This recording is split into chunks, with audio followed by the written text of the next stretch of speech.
So welcome everyone to our workshop today on understanding and supporting eating difficulties. My name's Dr. Annie Bryant and I'm a clinical psychologist in the Psychology in Schools team in Norfolk and Suffolk Foundation Trust. And I'm Dr. Beth Mosley, consultant clinical psychologist, and I'm the head of psychological therapies for our early intervention CAMS team, which includes the Psychology in Schools team. Thanks, Beth. So for anyone attending today who hasn't seen our previous workshops, we just want to quickly mention that language relating to neurodiversity is really a personal choice. The language we'll be using today we think fits best with the families and young people that we've worked with, but we recognise that our language choices may not suit everyone's preferences. So, for example, we'll be using words such as neurodivergent and neurotypical. And if you're not quite sure what those words mean, then you could go back to our introductory workshop in this series, which is on our YouTube channel, and we'll post a link to this at the end. And we will be sharing a link to a feedback survey after today's workshop as well. So if you'd like to provide any feedback about our use of language or anything else that we could do differently with these workshops, please do let us know, because we want these to be as helpful for you as possible. So just to start off by talking about what we are going to cover today and what we aren't, to be really clear. So what we are going to be talking about today is eating difficulties that might relate to some of the phrases you see here in the colourful section of the screen. So biology in early childhood, a sense of control, perhaps a lack of interest in food or hyperactivity, and sensory avoidance or concern about the consequences of eating. So what we aren't going to be covering today is eating difficulties that might relate to an eating disorder or body image related eating difficulties or kind of family and relationship influences on eating. We have done a workshop on those topics before in our Psychology in Schools team, and that is available on our YouTube channel. So if anyone's thinking actually that would be more helpful for them, please do have a watch of that one. But we won't be talking about sort of body image related difficulties today. So we're really thinking about supporting neurodivergent children with eating difficulties for some of the reasons that we see on the screen there. Okay. So we wanted to start by asking, what is it that you are worried about with your child's eating? So if you feel comfortable sharing that with us, it would be really helpful for us to know what your child might be struggling with or what you're concerned about. It may be that you have different children with different eating difficulties or needs. So what is it that perhaps you're worried about?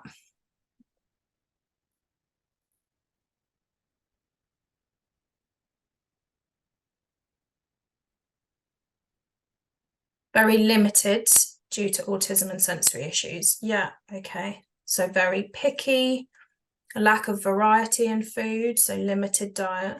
Not eating at school, yeah, that's something we hear quite often, of children really struggling in those other environments to eat. So sensory issues is coming up a lot. Phobia of some foods, yeah. Very limited beige foods. Again, yeah, that's really common. Gut health, yeah, so sensitive tummy, yeah. Not eating fruit or veg, yeah. Refusing to eat at school, unhealthy eating, so wanting junk food. Okay, so we're getting some themes develop at the top there. So lots of people mentioning a limited diet, lack of variety perhaps, or concern that your child's not eating enough healthy foods or getting the right nutrition. Got sensory issues being mentioned a lot as well. And eating large volumes of food, yep, so overeating as well. Phobia around contamination, somebody had mentioned. Yeah, severe response to the point of gagging if trying something new. Yeah, okay. And we're going to be talking about lots of these things today. Won't eat in front of others. Yeah. Okay. Wow, so loads of really, really concerning kind of eating behaviours or differences, and a really varied range as well. So we've got lots of different experiences here. Worried about her not getting enough diversity in her diet. Yeah, so not much fruit or vegetables. That seems to be quite a common worry across the responses today around that diversity in eating enough. Not much of an appetite as well. Yeah. Extreme reaction to being offered food and not eating all day.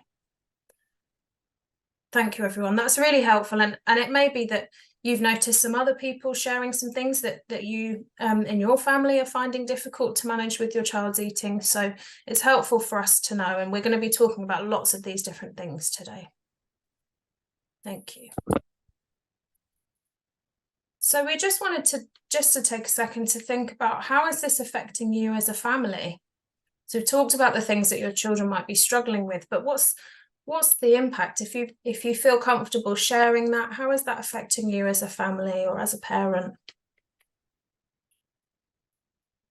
Yeah, so we've got three very similar there. Can't eat together as a family. Yeah. Constantly stressed, trying to get her to eat. Yeah, so stressful. Really, really stressful, and causing arguments, feeling frustrated. Difficult to have meals out. Yeah, absolutely. So that difficulty eating in other places. Cooking 4 meals for 4 different people. Yeah, so, and expensive as only eating certain brands, causing a lot of conflict. It makes bedtime difficult. Yeah, no sleep. Unhappy family meal times. Judgment from wider family. Wow, that's a really tough one. So doing the best you can in your family and feeling judged perhaps by others. That's really tough. Traveling being really difficult. Yeah. So I've got lots of people talking about how difficult things can be within the home, but also that's really difficult eating elsewhere. So outside of the home, or going out to a restaurant or something like that, or traveling. I'm worried that my family won't know how my child likes food presented. Yeah. So we've got themes at the top there of lots of themes of stress, the impact on the family, being able to eat together, or judgment from wider family, and lots of difficult practicalities as well. Lots of people talking about having to cook different meals. So somebody mentioned needing to use different utensils, buy specific brands, and making meal times really stressful and worrying. Yeah. I'm worried about the specific health impacts as well. So feeling really worried about her child. Wow, thank you everyone for sharing that. There's some really, really difficult experiences coming up there, and hopefully again, perhaps you're noticing somebody else is mentioning something that you've been struggling with as a family. So knowing that you're not the only one struggling. Okay, thank you. So I'm going to start today's workshop by thinking about why neurodivergent children may struggle with eating. And then I'm going to hand over to Beth, who's going to think about some strategies in a general sense, and then I'll talk about some more specific strategies as well before we finish with some resources. So just to kind of let you know where we're going in this section, so we're going to think about the iceberg model of understanding, and then these different reasons around biology, sense of control, lack of interest in food and eating, sensory avoidance, and concern about consequences. And they'll be our kind of headings of how we think about why children might struggle with eating today. So firstly, we're just going to think about the reasons why a child might be struggling to eat. May be really difficult to tell from the surface. So you may have already heard of the iceberg idea. So what we see or what we hear in a child in their behaviour or in their eating behaviour is only a really small part of the story. So if a child is refusing food, or is described as a fussy eater, or only has really specific foods that they will eat, or even eating too much or not eating enough, feeling distressed at meal times, that doesn't tell us what's going on under the surface. There could be loads of different reasons why that child is struggling to eat. And some of those you can see under the surface might be around genetics or hormones, which we'll come on to, might be around early experiences, could be body image concerns or low self-esteem, could be feelings such as feeling out of control or feeling ashamed, maybe just feeling uncertain or scared about food or eating, maybe embarrassed. Could be sensory sensitivities, as people have mentioned, worrying about what might happen if a child eats something, maybe a lack of interest in food or eating, or maybe just bored and uninterested in eating at that time. So there's loads of different reasons why a child might struggle to eat, and we're going to talk about some of these today. So we're going to start by thinking about biology in early childhood. So appetite control and how we regulate our food intake is really complex, and it involves lots of different hormones in the body and in the brain. And these hormones signal to us when we are hungry and when we are full. And some children may be born with or perhaps develop some differences in those hormones, which can impact on those signals of whether they're hungry or full. And also, to understand when we're hungry or full, we rely on a sense of how our body feels internally, and that sense is called interoception. And we talked about this in our workshop last month on sensory processing. And some neurodivergent children really struggle with that sense of interoception, so struggle with making sense of how their body feels on the inside. So they might miss those signals that maybe they are hungry or full, and that can impact on healthy eating in negative ways.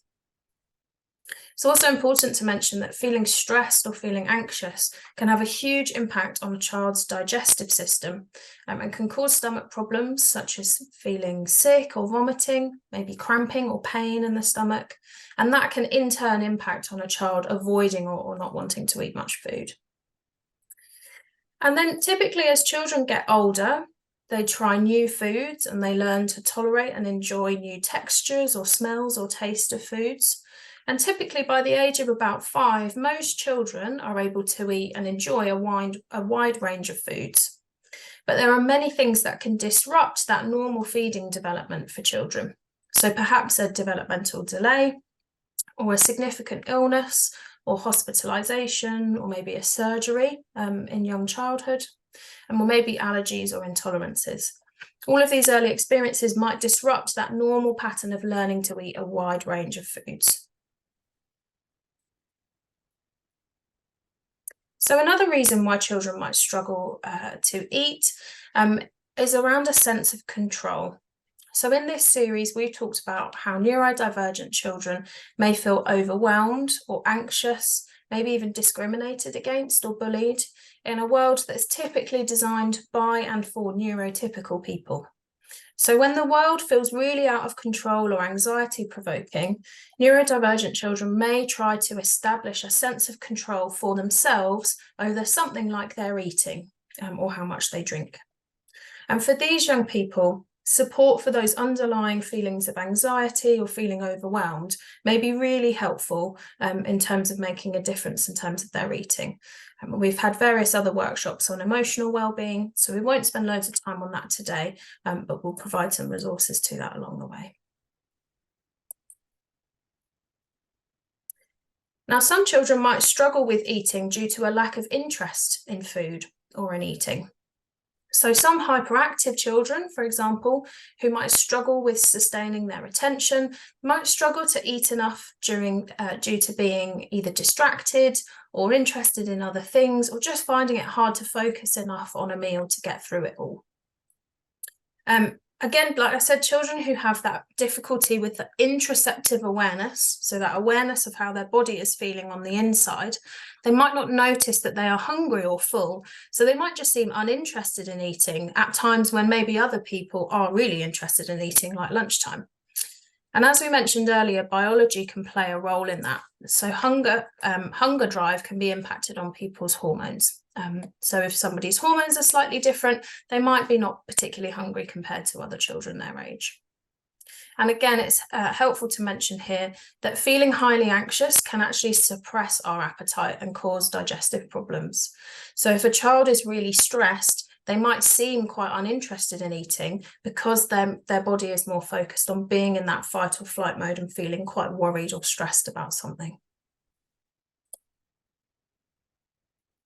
So moving on to sensory avoidance. So lots of people were mentioning sensory needs having an impact on eating for their child. So children might avoid particular types of food based on sensory aspects of the food, like the temperature, the taste, the appearance, the smell, texture, noise, maybe brand specificity. So some people mention that as well. So being really specific around, I will eat a sandwich, but only if it's in this particular packet from a particular brand. And I'm sure we can all relate to sort of sensory avoidance of food in some way. I'm sure we can all think of a food that we dislike due to a sensory aspect. So for me, mashed potatoes, I can't do the texture of it. I hate it, it's horrible, whereas other people love it. So I'm sure everyone now can think of something that they really don't like the sensory aspect of and so don't eat.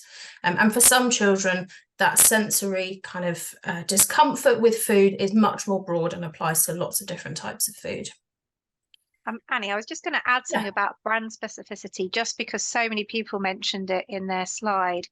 Help me really understand it, in as much as when brand specificity means the texture of the food is going to be completely predictable. So we know McDonald's chips are pretty consistently the same, whichever McDonald's store you go into, or a pack of salt and vinegar Walker's crisps are going to be pretty much the same.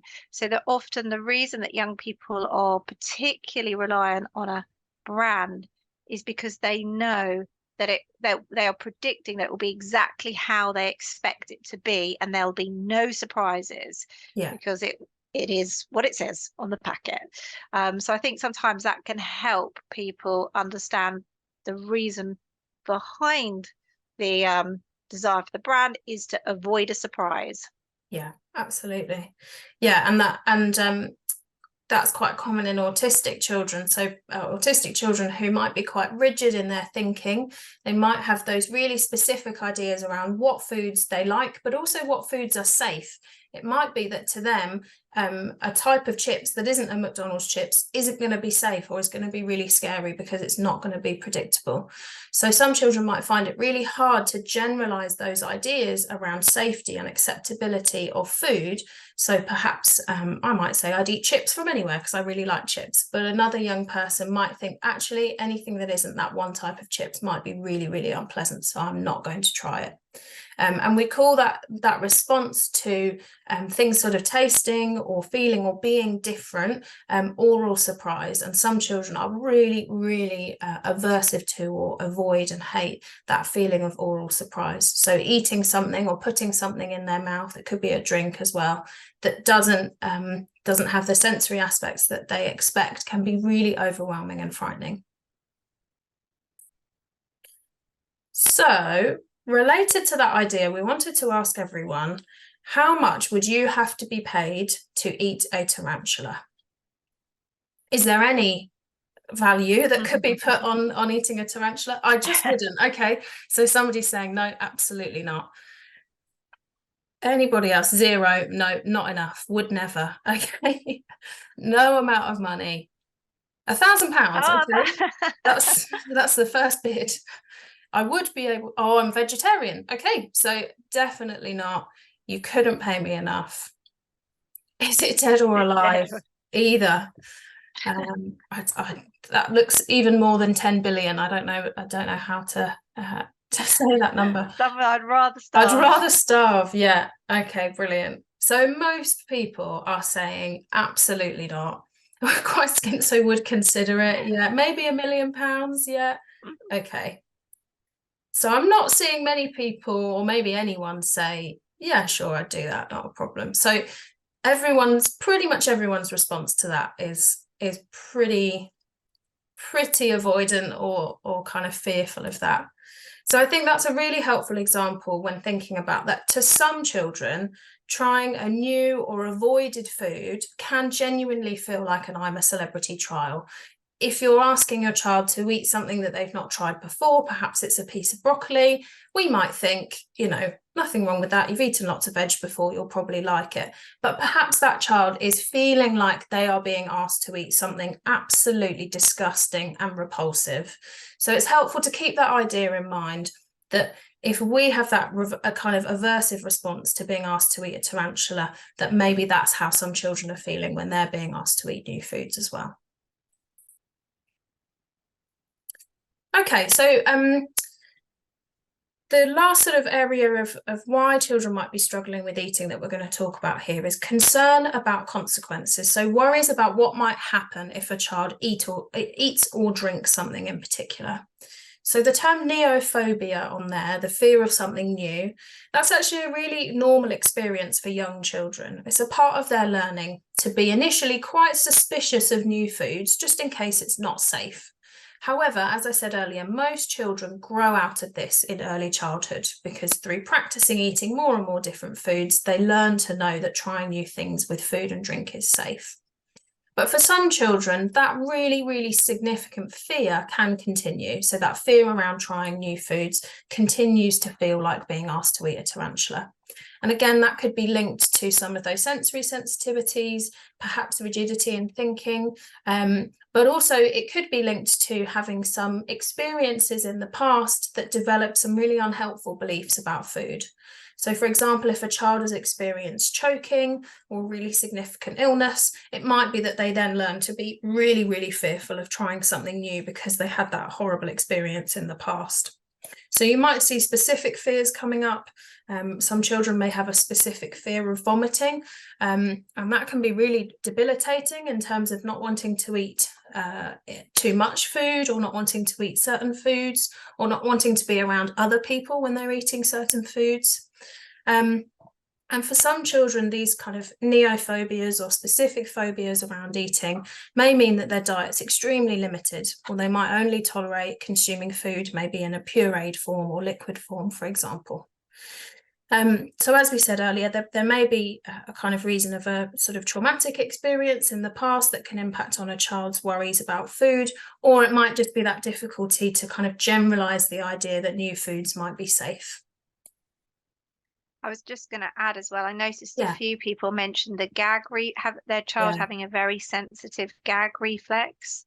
And if you have a young child with a sensitive gag reflex, it means that they will vomit really easily. And then that might be linked in with that kind of learned almost behavior. If I eat something lumpy or I struggle to swallow it, I could potentially gag and then be sick.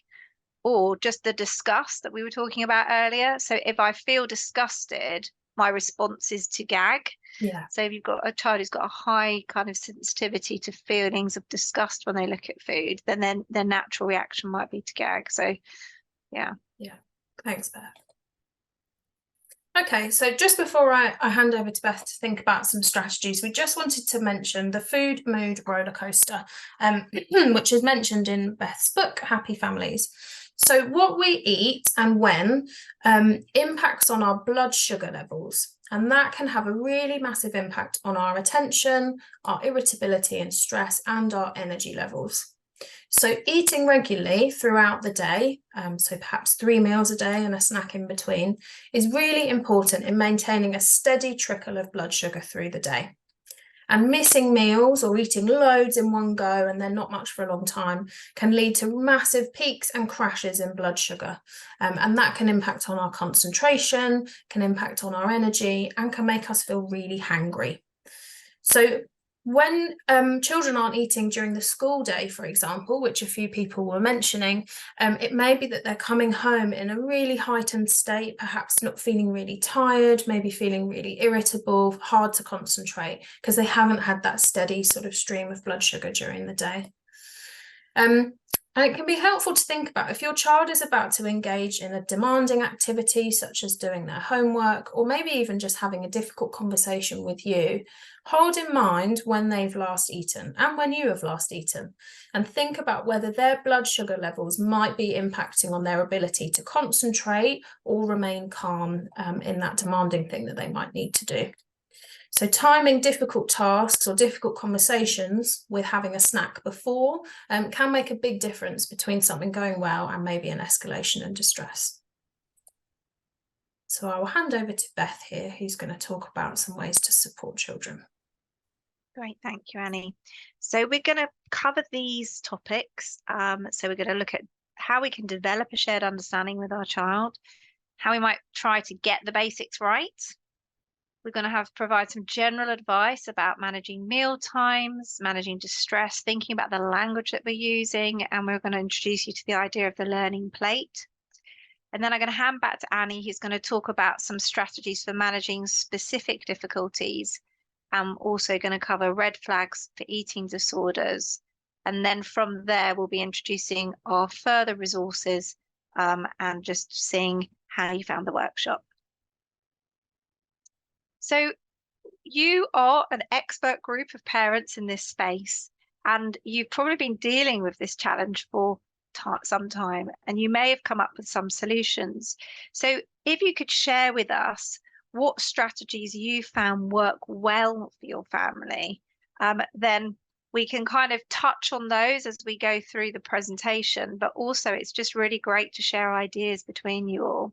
So absolutely not putting pressure on them to eat. So we're going to talk a little bit about this, but we absolutely know that what doesn't help when young people have difficulties with eating is pressure, persuasion, and excessive coaxing. So remaining calm, letting go of guilt, absolutely. Some bribery, so some reward for trying things that are difficult. Meal details, so great, creating a routine, planning in advance on the whiteboard. Again, for some of you who are typing and you're missing some of this, you might want to look back at the recording because some of these ideas are really helpful. So again, low pressure, talking about food, but probably I'm imagining in a calm and positive way. Making sure there's at least one thing on the plate that they will eat, absolutely. Trying new foods in a few different ways. Letting a child, so not having really fixed kind of ideas about what it looks like for everyone to sit around the meal and eat a meal together. And we're going to talk about that. Moving away from that really formal sense of meal times at a table. And again, I think these things are really challenging for us. Some of the things that work really well are counter to the general narrative in society about the value of family meal times. And if you're watching films and you see this wonderful family meal time where everyone's sitting around, and it's always very much in American films too, everyone having breakfast together. And I think these ideals about what meal times should look like often put quite a lot of pressure on us when we feel like our household doesn't look like that. But for many families I've spoken to, meal times are often a very stressful time and not at all how they're depicted in films. So there's something there about letting go of the expectations and making it work for you and your family. So giving your child control, giving choice, movement, enabling your child to move, sitting on a medicine ball. We're going to talk about that, how actually for some young people, even standing whilst they're eating at the breakfast bar, if that's going to mean that they're going to eat their meal, then that's better than them being forced to sit on a chair and eat nothing. Great, they're really helpful ideas. We've got the word brave, having safe foods, and then enabling and providing opportunities for bravery. So between you all, you've probably got all of the answers to some of these challenges. So we're going to go through some of these things now, and you will, for some of you, be already trying these things, and there hopefully be some other ideas that you haven't yet tried that you might want to give a go. And if nothing else, it's going to help you feel reassured that you're doing everything you can. So a key thing really is developing that shared understanding. So thinking about that iceberg model, what is going on for your young person? And when our children are a bit younger, it can be more difficult to have these conversations. It's a bit like unpicking a puzzle. So you become a bit of a detective to try and establish what the challenge is. But as our children grow older and able to communicate in different ways, we may be able to have conversations with our children about what is going on, what is it that's difficult, because there will be certain elements which are more difficult than others. Why is it difficult? And what is helpful and what is not helpful? And some of these things you'll have learned through trial and error, as you've described on the previous slide. But really understanding that specificity is really key, because then you can think about collaborative solutions with your child, which are going to make it more likely that you're going to reduce the stress and pressure of mealtime, and encourage that young person to have the opportunity to meet their nutritional needs. And we know from earlier on, and all of the ideas that you've already shared earlier in the workshop, that there's many different causes for eating difficulties.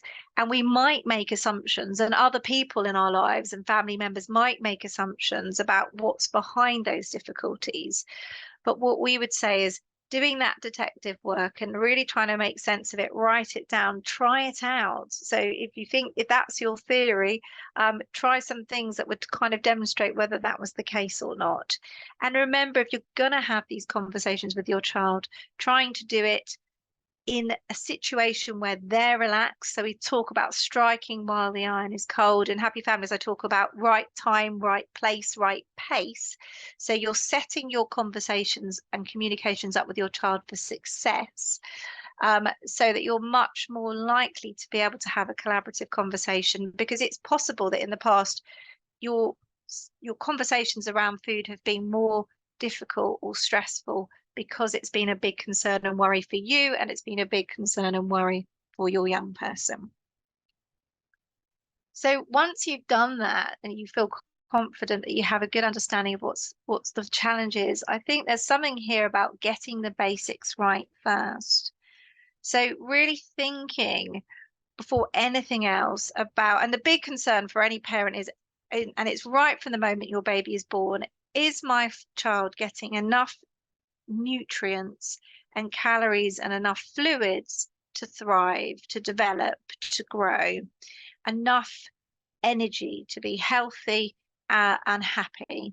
And that is why this is such an emotive topic as a parent, because it's biologically inside of you to ensure that your child is getting what they need in order to be able to not just survive, but also thrive. So for many of you, this is what will create the stress. And you talked about this in the Slido. Is my child getting enough nutrition? Is my child going to not thrive physically and then obviously mentally, because we know the two are intertwined. So thinking about what your non-negotiables are and setting those is really key, so that you can have a sense of what the basic rules as a family are to meet your child's need with eating. And if you're really unsure about what they might be, then you can get advice and guidance about nutrition and energy levels by speaking to your GP. They might even refer you to a pediatric dietitian who might be able to provide more specialist advice. And I'm on a Facebook page called Village Parenting, and there was a big conversation coincidentally last night about eating, and a few of the parents on there had said they'd been to see a nutritionalist who had reassured them that actually although it wasn't up to their standard as a parent of what they would consider a really varied and nutritious diet, it did meet the nutritional needs of the young person. And this was massively reassuring to those parents. So that conversation can potentially help enable you to take the pressure off yourself and then off your child. So for example, you might have a non-negotiable of your child needs to eat 3 meals a day and have at least one piece of fruit or veg. That might not sound very realistic for many of you. And I think the key thing is your non-negotiables need to be realistic and obviously meet that basic health requirement for your child. So I think, again, focusing on what's realistic is really key, because if it's realistic, it's going to, again, reduce the pressure, and it's going to make it more likely that your child's experience of eating and meal times is going to be more positive, which is going to, again, increase the probability that they're likely to increase the variety in their diet, because they're going to have that experience of success rather than constant failure. And it will be more positive for you as a parent as well. So the idea is you're really trying to think about how can your child eat more variety, and make sure those basic needs are covered. And again, you might choose to turn to a nutritional supplement or vitamin or mineral supplement to ensure that those nutritional needs are being met. And again, that's something you could talk to your GP or your practice nurse about.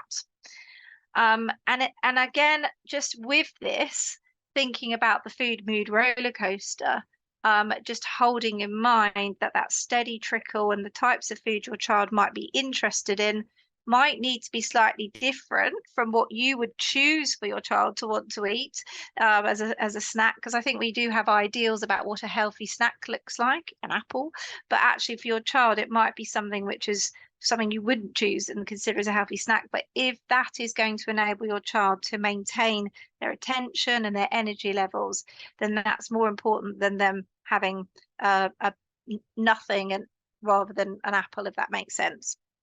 So what you're trying to do is enable your child to keep their emotions, attention, and energy as stable as possible throughout the day, and yours, of course. So a lot of what we do as parents, our children are going to learn from. So if we can show that in our behaviours, then our children are going to be noticing that. And as they grow and develop and go into adolescence, you might see those changes moving towards what you're doing as a parent. So thinking about managing meal times. Sorry, this is just a quick slide sorry, back before meal times. This is by Laura Thomas, who's a nutritionist, and I found this really nice list that she's made of kind of different ways that you can meet your children's nutritional needs if they find eating fruit and vegetable difficult, which I think lots of people mentioned in the Slido at the beginning. Great. And there's a lot of these things you can have a closer look at when you get the resource pack through. Thank you. So we think about managing meal times, and for a lot of you in the Slidos, you cited ideas around how you can make meal times less stressful for your young person. And again, this relies heavily on your shared understanding of why eating may be difficult for your child. And anything you can do which is collaborative, because young people may often have their own ideas about what would make mealtimes easier or more tolerable for them, the better. Because you're kind of working together, you've got the understanding, and that again will make it more likely that you will have a positive outcome. So think about a meal from a sensory perspective. Is it too noisy? Is it too quiet? Is the lighting too bright or dull? Is it warm enough or too hot? Is your child's chair comfortable? Somebody talked about a balance ball, using a balance ball. Some young people don't like to sit down. Are there any powerful or unpleasant smells that could be reduced? So really thinking about it from that sensory perspective will then help you think about how you can adapt that element to meet the needs of your child. Ideally, we would love to be able to have our family together, being prioritizing that time together at meal times. But again, it is okay if different family members are eating different things. And someone said it's frustrating. I'm creating 4 meals for 4 different people. And that's exhausting as a parent. And it's trying to be creative about, I suppose, are there ways that you can, for example, if you've got a child who absolutely loves plain pasta, then could you make a meal for other members of the family, which includes the pasta, but has an additional sauce? And then that creates the opportunity for adding variety. So if you've got grated cheese and maybe a tomato-based sauce, you could then let people in the family add the bits that they like or don't like. But it may be that if your child does have this level of sensitivity around food, that you will have to provide different meals for different family members. And also, again, the same issue around your child eating on their own. For some young people, they do not manage those collective meal times, and they do need the opportunity to be on their own to eat in an undisturbed way where that sensory overload isn't there. And I think sometimes if you imagine yourself revising for an exam, for example, you would possibly find that impossible in a really busy environment with lots of noise and lots of sensory information. You might need to be in a really quiet space, concentrating and not having too much information overload. And I guess it's almost thinking of it like that. There are some contexts where we need quiet or we need something different to other people around us in order to manage that.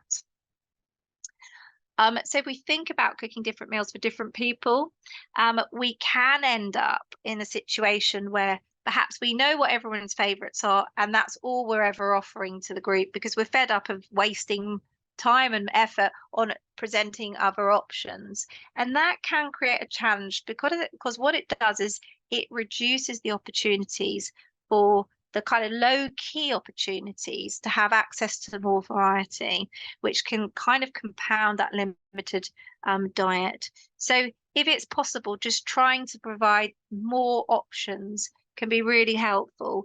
It might take years of integration. I mean, my daughter, when she was younger, only ate hot dogs, avocado, and pureed sweet potato. She actually turned orange because she ate so much pureed sweet potato. But now she's a 14-year-old. She loves sushi, Korean food. She loves roast dinners. I cannot believe the change. But the rest of my family are quite interested in food more generally. So she's had open access constantly to lots of different sorts of food, which I think has encouraged her to increase the variety. She's gone through those different developmental stages. So you could just have a bowl, for example, of salad or veg in the middle of the table, different sauces or different elements that people can just help themselves too. So self-service to shared dishes can be a really helpful thing. Again, the conversation at the mealtime, keeping it neutral. I often ask my children how their day was, which is often a really bad conversation starter because they will then probably tell me about the stresses of school. So trying to find conversations which are positive or neutral, which don't require too much kind of thinking power is also really helpful, especially if everybody's feeling stressed. You don't want to add to the stress by adding that additional pressure onto the mealtime. And again, kind of trying to reduce and not put pressure on young people to eat things they can't tolerate. And lots of people put that in the Slido, that not having that pressure is really key. Keeping the focus away from the food that people are eating. And monitoring your own stress, really. When we're calm and regulated ourselves, we're in a much better position to support our children during those kind of challenging moments. And so just thinking about what you can do to keep mealtime as pressure-free and as stress-free as possible, even if that means letting slide some of the things that are really have been important to you, because we've all got our own relationship with food and how we like to do meal times. And it can be really disappointing for us as parents if our children aren't embracing some of those things that we really value. And there's something about letting that go and believing that maybe in the future some of those things will become more important once your children are at different developmental stages, or that might just never be something that's as valuable to your child as it has been to you. And again, if you want to do things that you think will be helpful, relaxing music, a scented candle, again, that might be the worst possible thing for your child because they can't cope with the sensory information. But it's really finding what works for you as a family and not becoming too preoccupied about how different that is for the norm. And again, that can create challenges when you go out for dinner to a restaurant, or you could go to other people's houses. So are there any routines that you can create at your meal times that you can then take out into a different context, which will make that routine transferable to a grandparent's house or to nursery or to a restaurant, for example? And just before we move on, Beth, that idea you're talking about of availability of different foods, that applies outside of meal times as well. And there was a really nice comment in the Slido earlier where somebody mentioned that they put snacks around the house so that their child can kind of pick up a snack as and when they see one and are interested in it. And that's a really lovely example of that low pressure, leaving that availability of food so that your child doesn't feel that they have to eat in those times where there's pressure, but they can pick up snacks that are available as and when they needed. So I think that's a really nice example. And I guess the other thing I forgot to mention about the sensory environment is the benefit of ear defenders or a weighted vest, massive. So if that's something that's going to work for your child because of the issue around noise, then ear defenders could be a really incredible solution to that. And again, I've heard that weighted vests can be really helpful from a sensory point of view. So there's something about finding adaptations that again are transferable to other environments as well. Okay, so as we talked about, and we're not going to spend too much time on this because we cover this a lot in our other workshops if you're interested, but thinking about when we're distressed or anxious, our stress response switches on, switches off our digestive system. So if we think about the stress response being one side of a seesaw and our relaxation response being another, we call it rest and digest versus kind of the stress response. So when your digestive system is affected by stress, it means things like constipation become an issue, as well as obviously your dietary, if you're not eating many fiber-filled foods, but actually anxiety and stress can affect that, and it can also, of course, affect nausea, your desire and appetite. So what we're trying to think about is how can we reduce the stress as much as possible so that your body system is set out in that relax and digest mode. And then that will put yourself and your child in a much better place to be able to enjoy food more and also have a better physiological response to ingesting food. So things that we can do to improve and reduce the stress response are improving our breathing, so ensuring that we're doing that kind of really deep breathing, and that's something you can do with your children outside of the mealtime space. And we always talk about in our other workshops, if you're going to introduce your child to doing deeper breathing, slower breathing, then practicing that at key points in the day where they can develop that skill so they can then transfer it and use it in a more stressful context like a mealtime is really helpful. So a simple one is finger breathing. So breathing in as you reach the top of your finger, out to the bottom, into the top, out to the bottom, into the top, out to the bottom, into the top, out to the bottom. And then what you can do is it just provides that focus. You can count in for 4, out for 8, and these things can be really helpful ways of your children re-regulating themselves at mealtime. And again, we talk a lot about this in another one of our workshops around using grounding strategies. So 5, 4, 3, 2, 1 is teaching your child when they're beginning to feel those signs of stress, how they can pay more attention to their environment. So it distracts them from some of those internal physiological symptoms and thoughts of distress. So you ask your child, and you can do the task with them, what are 5 things that you can see, or 4 things that you can feel, 3 things that you can hear, 2 things that you can smell, and 1 thing that you can taste. And again, that might not work so well for your child if they've got extreme sensory sensitivities, but does work really well for some young people. And don't be afraid of comfort objects. If your child maybe needs a comfort object, they need a familiar object. It could be a favorite teddy sitting beside them. We're even using your tablet watching something on a screen. If it's the difference between your child not having their nutritional basic needs met and being able to tolerate and eat a meal whilst watching one of their favorite shows, then we would be saying that it's better that they have access to that favorite show to reduce the stress and make sure that they're ingesting food and having a more of a positive relationship with meal times and food. And again, that can be really challenging because we might have really strong views on screens and meal times. So it can feel really difficult for a parent. If you often, a lot of these things, when you're trying to find these adaptations, you often feel like, oh my goodness, I'm feeling guilty about this. I'm a bad parent because this is what people say not to do. But there are often the necessity to find workarounds to reduce those stress thresholds and encourage your child to access and eat food. Okay. We're doing okay for time, I think.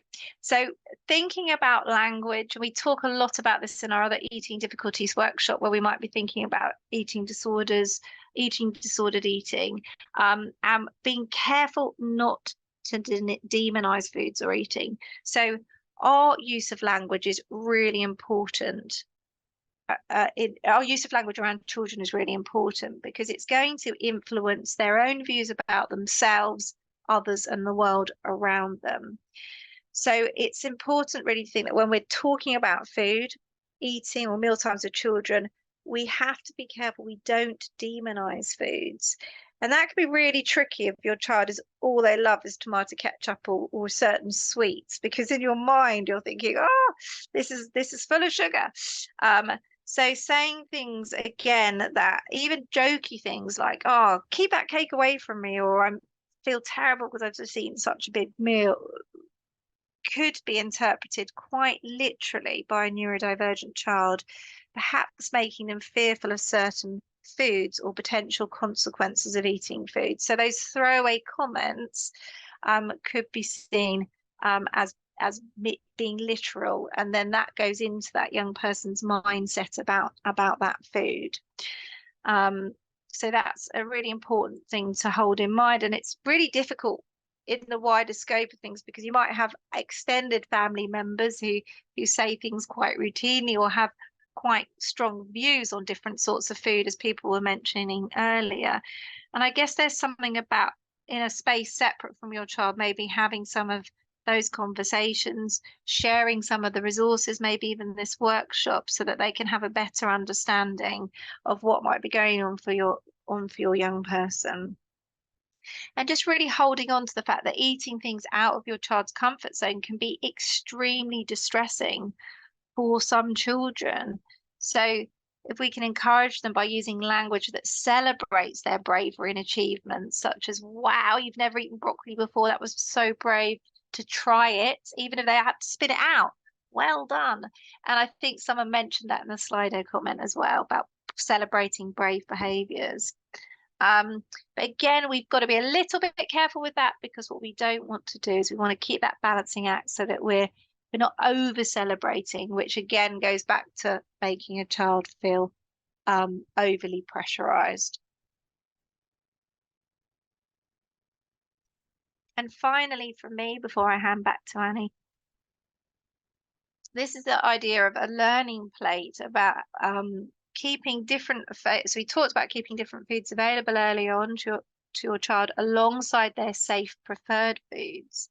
And the idea is you choose a plate that looks different from your child's usual plate.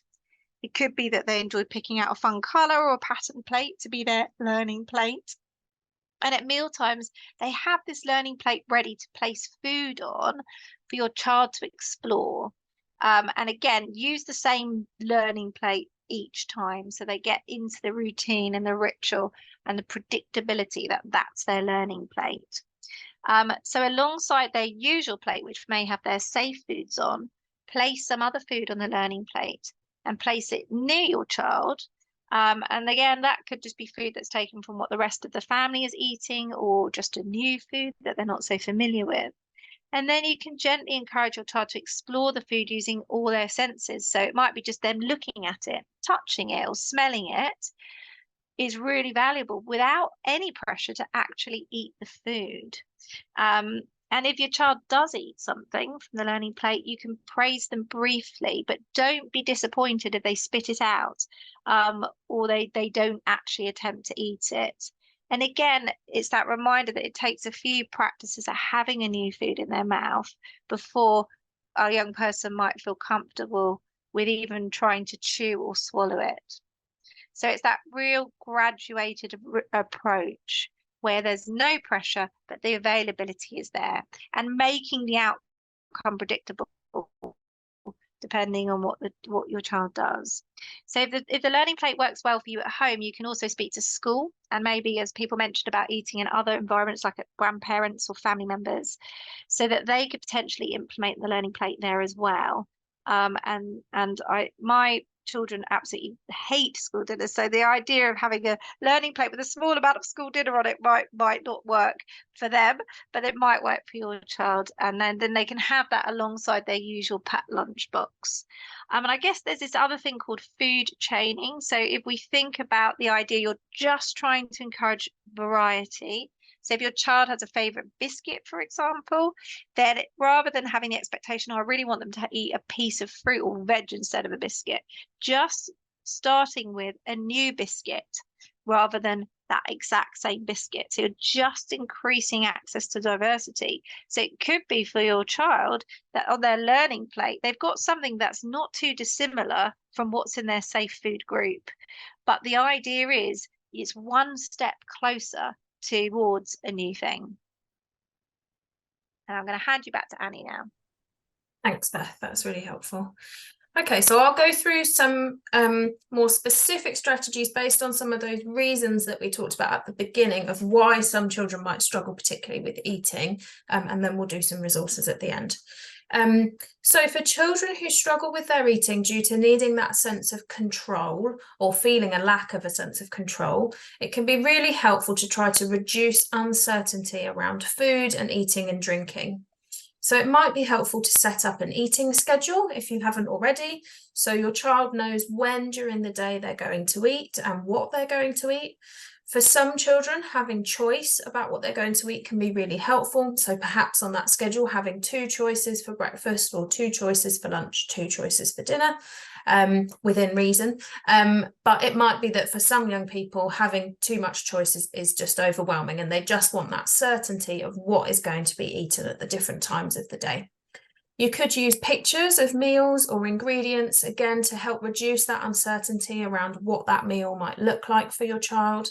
And it can be really helpful to involve your child in learning more about cooking, about food and drinks and ingredients, to again make food seem less alien or anxiety provoking for your child. Just any way that you can reduce that uncertainty will help your child feel more in control and more safe with what they're trying to eat and drink.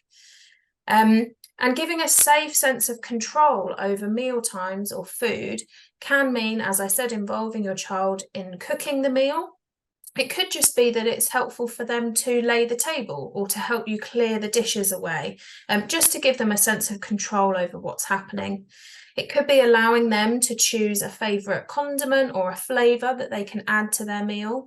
In the Slido earlier, lots of people were mentioning great ideas around having a sort of pick and mix meal, so having different elements of the meal available on the table and your child picking which bits they'd like to eat and how much of it. So thinking about ways that your child can have a sense of control over what they're eating and drinking within those limits of what you think are meeting those basic needs. So again, it's keeping an eye on those basic needs and what some of those non-negotiables are. And beyond that, whatever sense of control your child can have may well be really helpful. So next, we're thinking about for children who might struggle with sustaining their attention enough or being quite hyperactive or not very interested in food. Making food fun is a really great way of trying to increase that interest and enjoyment of eating and meal times. And there's loads of lovely ways you can do that. So you can encourage play or exploration of food.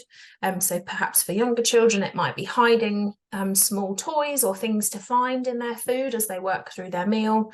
You can do things like pouring games, so get different size pots or jugs and pour different liquids or foods such as rice in between them. Again, it could be asking your child to help plate up servings of food or scraping food into the bin, just ways of making food more fun without, again, that pressure of eating, just enjoying playing and exploring foods. Making a meal more interactive, again, can be really helpful. So those sort of pick and mix meals or meals that a child can be involved in doing themselves, like a pizza or a wrap, or any kind of food that you can make into something that they can move with their hands would be really fun. It gives that child a chance to interact with and play with their food, and perhaps making competitions of who can make the silliest face with their food on their plate, or who can make the funniest looking, I don't know, picture on their pizza or something like that. It might be just learning new things together. So I think somebody gave a really nice example of, you showed a YouTube video about ramen and gave loads of different details about ramen and different types, which made your child really interested in trying it. So it could be that you try and learn about food together as a sort of family activity. It might be that if you're watching a film or a TV show and they eat a certain food, that you think, oh, maybe we could look for the recipe to make that ourselves. You know, should we give that a try? Or it could be that you think about sort of seasonal things like Christmas is coming up. Are there Christmassy type things that you could bake together or make? So trying to find ways of learning about food together, again, without that pressure to eat it if they don't feel that they can try something new. If your child has a special interest, maybe you could think of ways you could incorporate that into their meal. So for example, cutting a sandwich into the shape of a train or an animal that they like, or maybe using small food items like peas to spell things out or to draw things that they like. And then thinking about working with hyperactivity. So as we've talked about, for some children, sitting down for the duration of a meal is just not going to be achievable. They're too hyperactive, or it's too uncomfortable to sit still for such a long time. So it may be, again, going back to those basic needs, that if the only way your child is going to be able to eat enough to meet their basic needs is to eat standing up, or to eat in kind of 5-minute bursts with a bit of a movement break or an activity break in between, then that's fine. It might be that your child finds it helpful having something to do with their feet, so perhaps rolling a ball between their feet on the floor while they're trying to eat a meal sitting down, or maybe sitting on a yoga ball or something like that, like people mentioned. Or perhaps having something else to do with their hands, so they could be eating with one hand and drawing or doing something else with the other, if that helps them stay kind of sustained attention long enough to eat that meal. So we've talked a lot about strategies around sensory avoidance, but again, this really just goes back to using your shared understanding. So your understanding of your child's sensory needs and kind of what it is about foods or certain types of foods that feels really horrible or disgusting for them will help you think about how you can perhaps adapt other foods that they might be able to eat, and perhaps trying that food chaining that Beth described of slowly trying to increase some other things that your child might be able to try. So you can adapt things. So for example, like putting something with a flavour that your child really likes. Perhaps they love cheese or they love gravy. Can they put that on lots of different types of food? It might seem a bit weird to us, but if they want to eat something with gravy on and it's going to mean that they're going to enjoy it, then that might be something that they could try. Again, we talked earlier about adaptations to the environment. So it's not just about the food and drink that your child's trying to eat, but thinking about what can you do to make that environment that they are trying to eat in more comfortable for them. And then thinking about increasing familiarity and comfort with sensory aspects of food. So again, this is reducing uncertainty around sensory aspects of food. And messy play is a really, really good one for this. And it's not just for young children. Some older children might find messy play really enjoyable. And it teaches that idea that foods are safe and they're okay to interact with. So it's giving opportunities to explore and become more confident, even just with feeling or smelling different types of food and drink, again, without the pressure to eat. So it might be that you just give your child some opportunities to practice feeling or smelling different types of food, getting used to maybe some aspects that they find quite tricky, like slimy foods, or quite wet foods or dry foods. Often it's better to start with dry textures and then work up to more sort of sticky and wet textures. So just feeling some of those dry foods and getting used to how they feel. Another way of doing that, if your child finds that really tricky, you can put food items into a sort of Ziploc bag and then just get them to kind of feel and play around with that food without kind of being worried that it's going to get on their hands.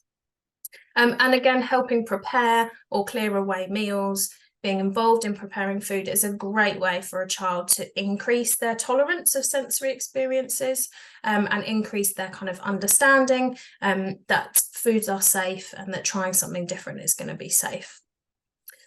So we've talked lots about this along the way, so I won't spend too long on that. I just wanted to signpost to a couple of really nice resources here.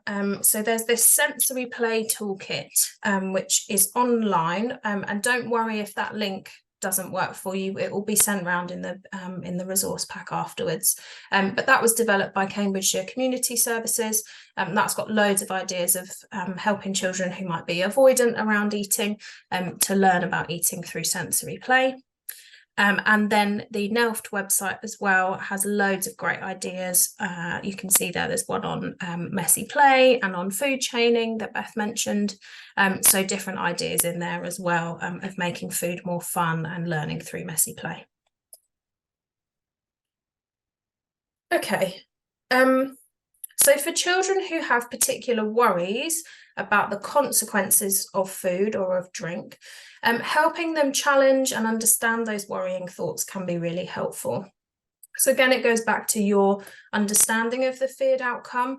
Can you be sort of thought detectives together? Can you take one of those thoughts that they might have and kind of challenge it together? Maybe think about whether there's some evidence for and against, just introducing the idea that a thought around what might happen is just a thought and not a fact, and kind of testing out the reality of that. So for example, if your child thinks, well, if I eat a piece of fruit, it's going to have germs on it and I'm going to get poorly. You could kind of explore that kind of feared outcome together and think a bit about reality testing that.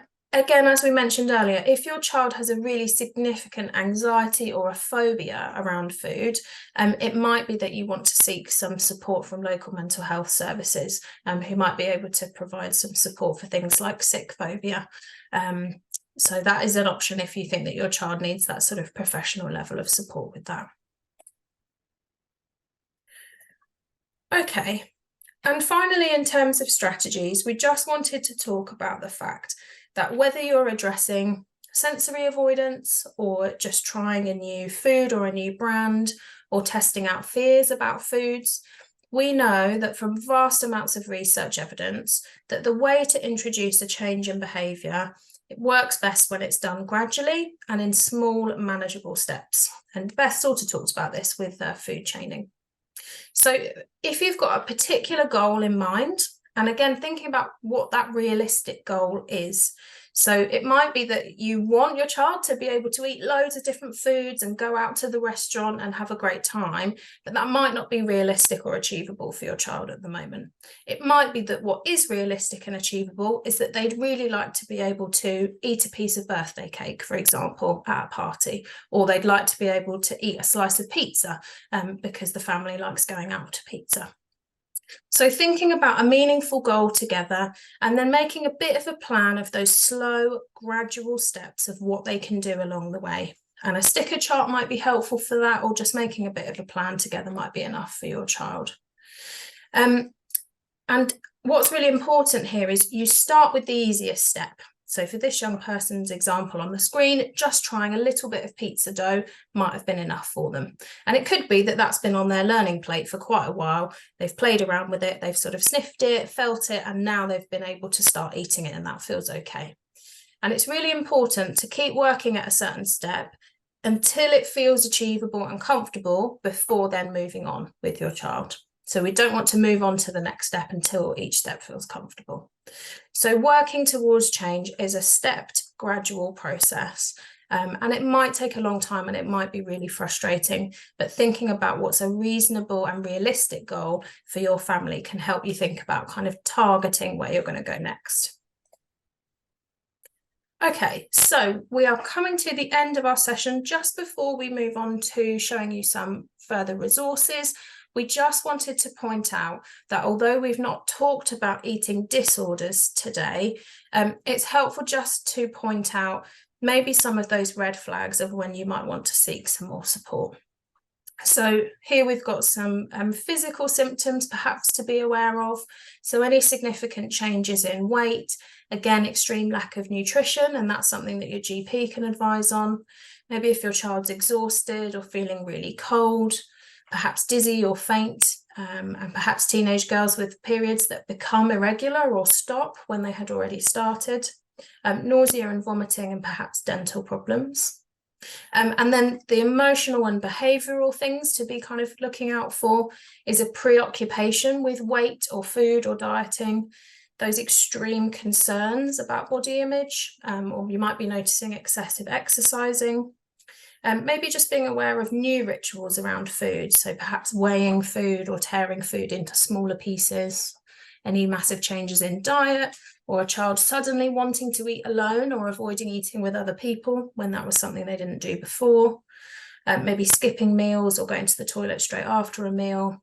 Perhaps if you were finding missing food or discarded wrappers, or just knowing that kind of control or anxiety around meal times. And it's really important to say that one or two of these things in isolation may not be anything to worry about and may well just fit within your child's neurodivergence or just the way that they are and the way they like to eat. But if you're seeing multiple of these red flags and you're really worried about your child and for a consistent period of time, then it may well be helpful to visit the GP just to get a health check and to get some advice about whether some more support might be helpful. Okay, so we've got some further resources here. We've got a few websites on the left. So we've got that NELFT website that I showed a screenshot of with loads of great ideas around children's eating. There is a podcast episode on there called Food Sensitivities and Proclivities, which is part of the Autism A Parent's Guide series on the ACAM website. There is an NHS website on fussy eaters, and that sensory play toolkit on the Cambridgeshire Community Services website. There's a lovely page that Beth told me about earlier today called the Pines Highland Neurodevelopmental Service. They have a food and health webpage with loads of great information and ideas on it. And again, if you've got concerns about your child's weight or nutrition or any of those red flags that we've just talked about, then do speak to your GP in your local area. And we have that other workshop in our mental health series on supporting children with more of those body image related eating difficulties. We've got a few books on the side there. And for anyone who is living in Suffolk, there's an organisation called One Life Suffolk. They can give free advice on healthy lifestyles and nutrition advice for families. And there's also the Bernardo's phone line if you want any advice around emotional wellbeing for your child.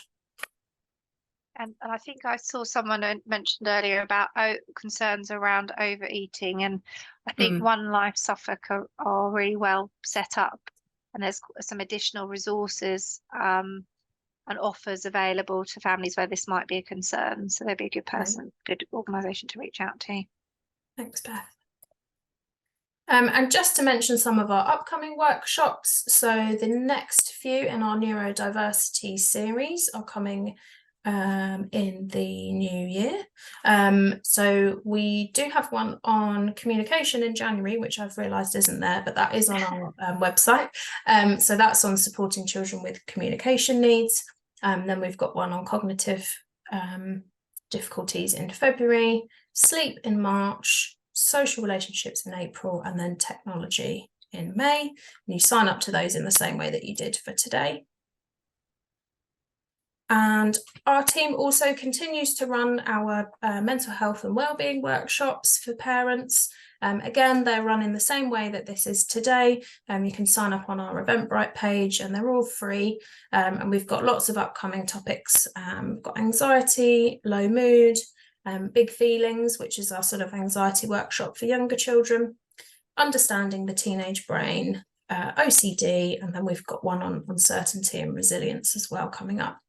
And we also have loads of recorded webinars online as well on lots of other topics. So things like self-harm, school avoidance, tics, various different topics if you'd find any of those helpful.